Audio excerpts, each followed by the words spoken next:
Karachi chamber of commerce के सदर ने चेयरमैन नेपरा वसीम मुख्तार को कराची में बिजली सस्ती करने का फार्मूला पेश कर दिया। सदर कराची चैम्बर ऑफ कॉमर्स ने चेयरमैन नेपरा को महंगी बिजली के हवाले से एक खत लिख दिया, जिसमें कराची में महंगी तरीन बिजली का जिम्मेदार हुकूमत और के इलेक्ट्रिक को ठहराया गया है। ताजिर रहनुमा ने खत में कराची में बिजली सस्ती करने का फार्मूला भी पेश कर दिया। चेयरमैन नेपरा से खत में उठाए गए नकात पर फौरी समाअत की इस्तदा की गई है।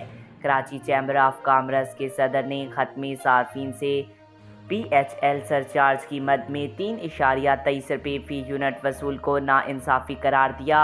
खत के मुताबिक के ई फ्यूल एडजस्टमेंट मद में डिस्कोस से 3 से 5 रुपये ज़्यादा चार्ज कर रही है। कोरोना में बिजली के इजाफी इस्तेमाल की 33 अरब की सब्सिडी कराची को अदा नहीं की गई। कहा गया है कि कराची के बिजली सार्फिन से 1.52 रुपये यूनिट इजाफी सरचार्ज किया जा रहा है। इन मसाइल को हल करने से सार्फिन के लिए बिजली 7 से 8 रुपये फी यूनिट सस्ती हो सकती है।